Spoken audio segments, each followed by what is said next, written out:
QR එක හදන විදිය සරලවම මම කියලා දෙන්නම්. vehicle login කියලා තියෙනවානේ. මම link එකක් ඔයාලට දාලා තියන්නම්. ඒකෙන් ඔයගොල්ලෝ යන්න මේ vehicle login කියන එක ටච් කරන්න. ටච් කරාම ජංගම දුරකථන අංකය ගහන්න එනවා. ඒ කියන්නේ මේ vehicle login කියන එකේ තියෙන්නේ ඔයගොල්ලෝ කලින් හදපු QR එකක් ගන්න තමයි. එතකොට මේකේ මේ ජංගම දුරකථනය කියන එකේ ඒකේ අංකය ගහන්න. කලින් හදපු QR එකේ ඔයගොල්ලෝ අංකය දන්නවා නම් ඒක ගහන්න. ගහලා ඉවරලා මේ OTP අංකය එවන්න කියලා තියෙන එක තැඹිලි පාට වෙනවා. ගැව්වට පස්සේ ඒක ටච් කරන්න. ඒක ටච් කරාම ඔයාලට එනවා තව කොටුවක්. ඔය වගේම තව කොටුවක් එනවා. ඒ OTP අංකය කියන්නේ ඔයාලගේ මේ ගහපු ෆෝන් නම්බරේට පොඩි මැසේජ් එකක් එනවා, පොඩි නම්බරයක්. ඒ අංක හතරක 4ක 5ක වගේ නම්බරයක් එනවා. ඒ නම්බරේ මේකේ ගහන්න. ඒක ගැහුවාම ඔයාලගේ QR එක මේකට ආයෙ එනවා. එතකොට මෙතනින් ඩවුන්ලෝඩ් කරගන්න කියලා තියෙනවා. ඒකෙන් ඩවුන්ලෝඩ් කරගන්න පුළුවන්. මේක vehicle registration කියන එක තමයි මේ තියෙන්නේ. එතකොට ඒකෙන් තමයි අලුතෙන් ඔයාලගේ වාහනේ රෙජිස්ටර් කරලා QR එකක් හදාගන්නේ. මුලින්ම ගහන්න තියෙන්නේ NIC කියලා තියෙනවා. ඒ NIC කියන්නේ identity number. ඕකෙන් තෝරන්න ඕනේ මේ BRN කියලා මේකේ වැටිලා තියෙන්නේ. ඒ වගේ NIC කියන එකේ identity number එක ගහන්න ඕනේ. ඊට පස්සේ ඔතන ගහන්න තියෙන්නේ දෙවෙනියට තියෙන්නේ ජංගම දුරකථන අංකය. ඒකට ඔයාලා QR එකක් හදපු නැති එකක් තමයි පාවිච්චි කරන්න ඕනේ.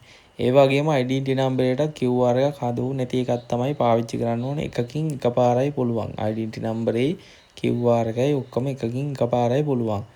ඊට පස්සේ ඔය ෆෝන් නම්බරේ උතන ගැහුවාම ඔයාලට එනවා OTP අංකයක්. අර වගේම තමයි ෆෝන් එකට මැසේජ් එකක් එනවා අංකයක්. ඒක මේ පල්ලෙහා OTP කියන එකේ ගහන්න ඕනේ.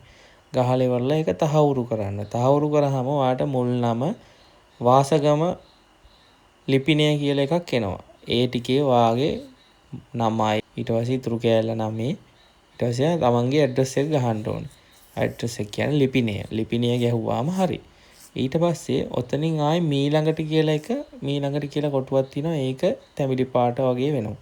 ඒක මේ ඔයාලට ටච් කරාම ඒකෙන් යනවා ඊළඟ එකට. ඊළඟ එකේ තියෙන්නේ ඔයාලට කෙලින්ම මේ vehicle number කියලා තියෙන්නේ. ඒකේ මේ පළවෙනි කොටුව ABC කියලා තියෙන එකේ තමයි වාහනේ ඉංග්‍රීසි අකුරු ටික ගහන්න ඕනේ. දෙවෙනියට තියෙන 1 2 3 4 කියලා.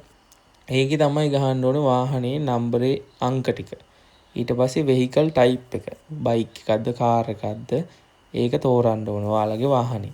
ඊට පස්සේ chassis number ඒ වාහනේට වාහනේ chassis number එක ගැහුවට පස්සේ මෙතන ඩීසල්ද පෙට්‍රල්ද කියලා තෝරන්න. ඔය දෙකෙන් එකක් තෝරන්න. ඔයාලගේ එකට අදාළ ඩීසල්ද පෙට්‍රල්ද කියලා තේරුවා. ඊට පස්සේ මෙතන මේ චූරියට තියෙනවනේ agree කියලා එක. I agree to the කියලා එක.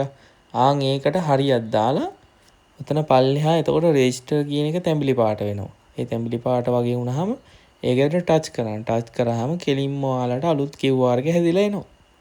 ඊට පස්සේ QR එක ඩවුන්ලෝඩ් කරගන්න පුළුවන් ඕගලන්ට.